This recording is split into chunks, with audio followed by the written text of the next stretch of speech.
first lesson of Practical English 1, and I want to give you an overview of this course.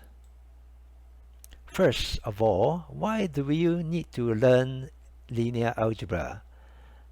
Let us look at the quote of Terence Tao. Do you know who he is?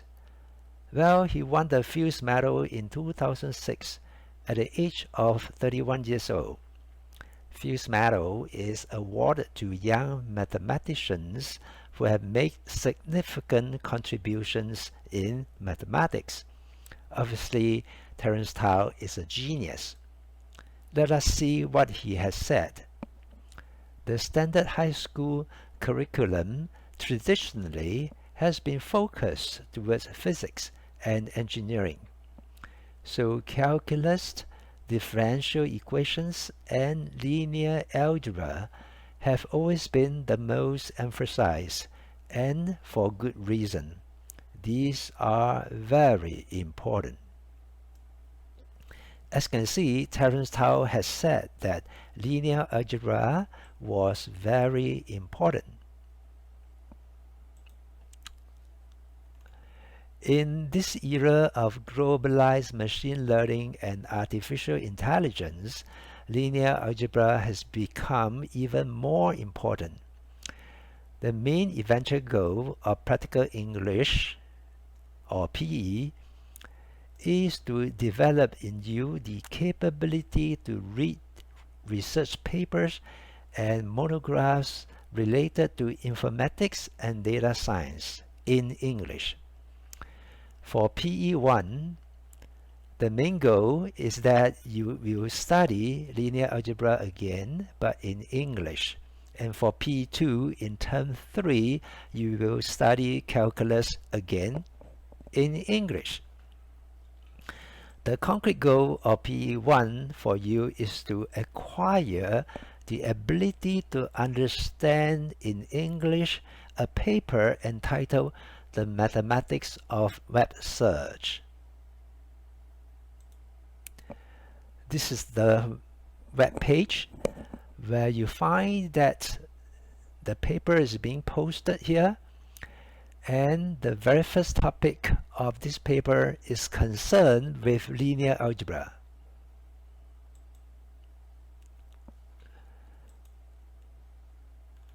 Very quickly, let me share with you my pedagogical philosophy. I'm not so much your lecturer or teacher, but your facilitator. My role is to provide and organize the course materials in such a way that you can learn on your own effectively. The lecture is not meant to be delivered to you as a passive recipient. What I want you to do is to learn actively, to take ownership of your own learning journey for your own objective of your own life. I'm here basically is to facilitate your own active learning, because according to Pascal, people are usually more convinced by reasons they discover themselves than by those found by others. This is a textbook. I have organized the material into 3 parts. Part 1 deals with vectors and matrices. Part 2 is just a little bit abstract, and it is concerned with the notions of space and mapping. Part 3 is about the eigenvalue and eigenvectors, 2 very important constructs that are used directly in machine learning. Part 4 is lesson 15. Your presentation is tentatively planned. Okay, to have a meaningful learning experience for this course, I urge you to live as if you were to die tomorrow, and to learn as if you were to live forever.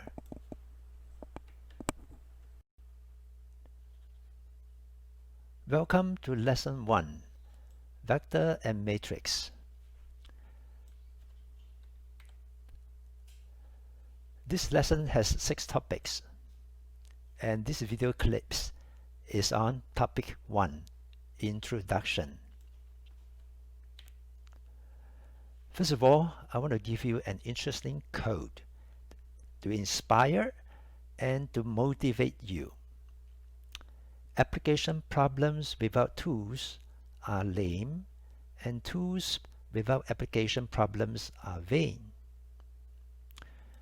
Do you know the meaning of this code? Here, the tools refer to all the technical algorithms of informatics and data science. You cannot walk, that is lame, and you cannot solve the application problems without the algorithms.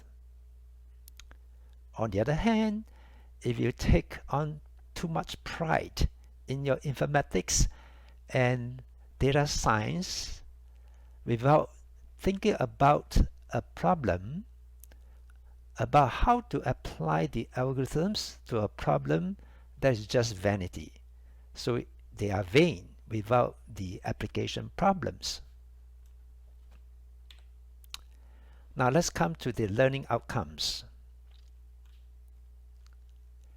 By the end of this lesson 1, you should be able to, first of all, make a strong case for the justifications of learning linear algebra, and also to recall the constructs of vector and different types of matrices, including square matrix, symmetric and skew matrices, triangular matrix, commutative matrix, null matrix, and identity matrix. You should also be able to apply matrix operations such as addition, multiplication, inverse, transpose, trace, and so on to solve problems. You should be able to prove the validity of a mathematical statement by the method of induction as well as the method of proof by contradiction. And finally, you should be able to explain the motivation, right? The motivation for partitioning the matrix into submatrices. Now you may wonder, why should we learn linear algebra? There are at least 3 reasons. Number 1, for the field of machine learning, linear algebra is a foundation. Number 2, some algorithms need linear algebra to express the idea behind the algorithms. And number 3, programming languages such as MATLAB, Python are based on vector and matrix structures. There are rules of operations and how they are being expressed in rows and columns. Okay, I want to give you 10 concrete examples of applications. And these are taken from this website. You can click on this link, which is in cyan color, but don't do it now. The web page looks like this. 10 examples of linear algebra in machine learning. If you scroll down, you can find that in one of the 10 examples, you have data and data files, data set and data files. As you can see here, the data are being expressed as a matrix of rows and columns. Number 2, images and photographs. So these are the data that has the meaning of visual content. And you also have one-hot encoding and so on, such as linear regression, regularization, principal component analysis, singular value decomposition, latent semantic analysis, recommender systems, and deep learning. Section is on vector and matrix. Whenever there's number, there's beauty. Proclus. Let's look at some of the numbers you can think about. 4, 5, -3, 0, and 9. So there are 5 numbers here. There are 5 numbers here. You don't see any beauty in this arrangement. There's no beauty you can think about. It's quite random. The 5 is written this way, which is incorrect compared to the other numbers. So what if we arrange them as a column? A1, A2 to A5. Remember, there are 5 numbers. So M equal to 5. M equal to 5. So just think about N as 5. Okay, 5. It's a horrible 5. Let me change it.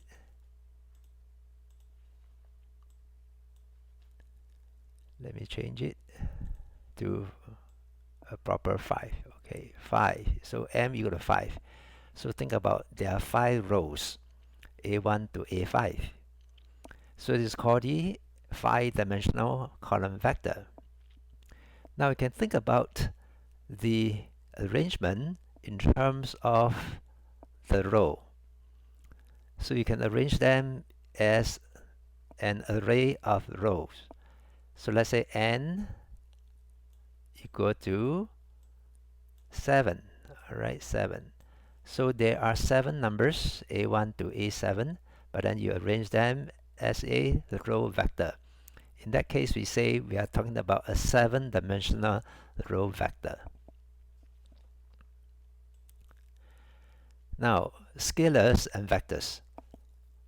A scalar is just a number, it's a single number.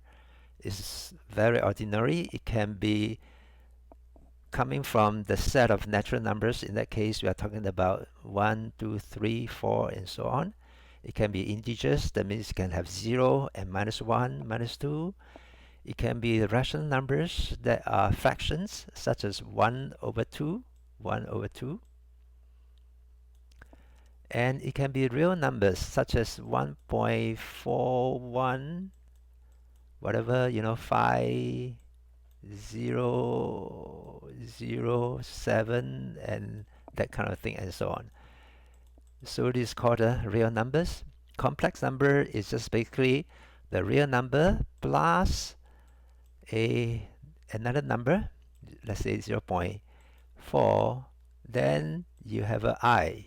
Alright, you have a I, and this I is really an expression for square root of -1.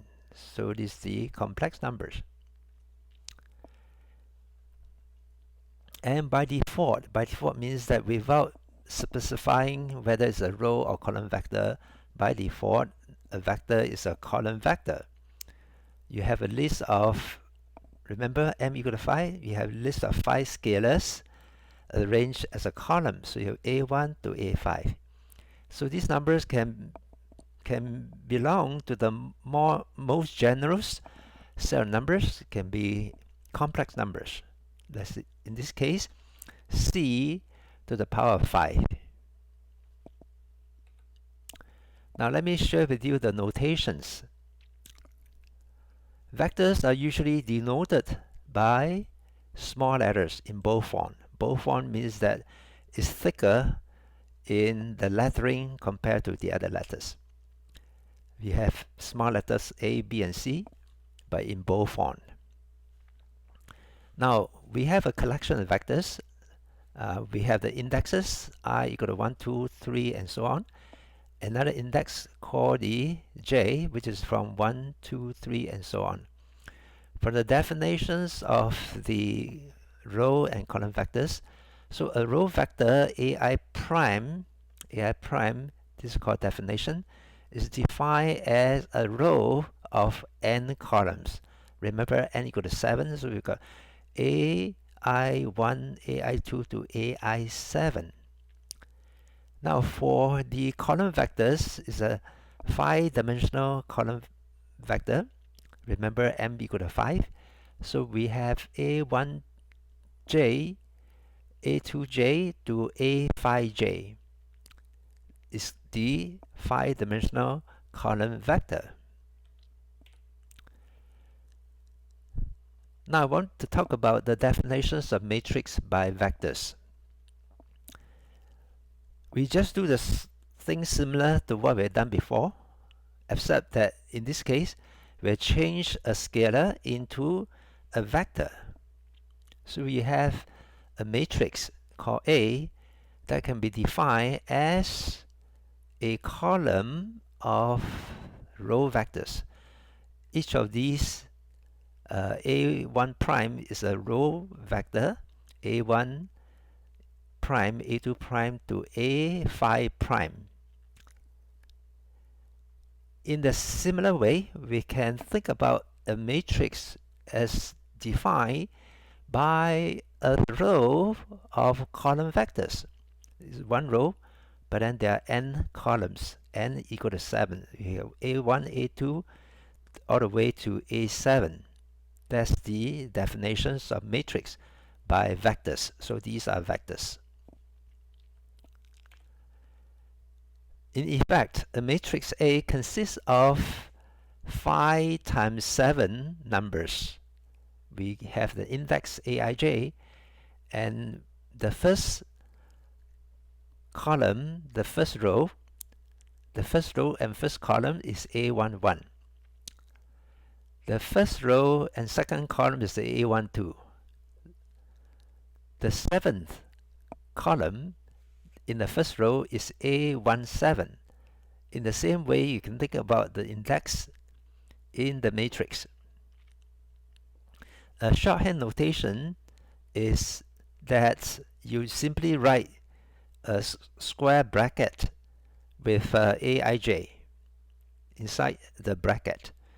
If you want to be more clear about the dimensions of the matrix, so you have 5 times 7. 5 times 7 written as a subscript to this block matrix.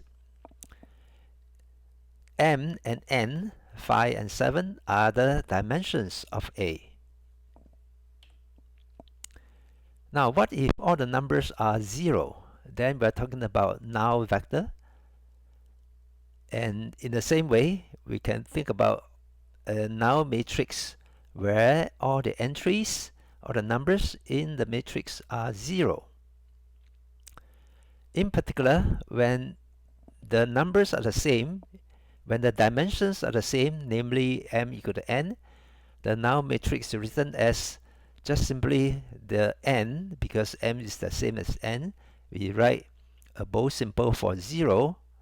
Then we have the n here, and that's defined as a matrix which is n by n is the same. The very first operation we can think about that acts on the matrix is called a transpose. The transpose of a matrix is defined as a matrix obtained by rotating every row into a column in the clockwise direction. So imagine you have both hands. One hand hold on to this number, the other hand hold on to this number. Then you let go the hand that hold on to this number, and therefore this row will swing down. So you're going in the clockwise direction. So when that happens, you have a column vector. The symbol prime indicates the transpose operation, and therefore a matrix Aij becomes Aji. The row becomes the column, and the column becomes the row. As an illustration of transpose, let me show you this picture here. So you have a matrix A that has got 4 rows and 5 columns. So in this case, if you think about a row matrix here, a row vector here, you hold on to 1, you hold on to 5, then you let go of 5. So what happens is that this 5 you swing down. You swing down to here, from here. So it's a transpose. In the same way, if you hold on to this row vector of 6, 7, 8, 9, and 10, one hand you hold here, the other hand you hold here, you let go of the hand that holds on to 10. So this row vector will swing down to become a column like this. That's called a transpose. So D and D prime is simply telling you that you can think about a matrix in terms of the submatrix. So you have the submatrix here also being transposed in the same way.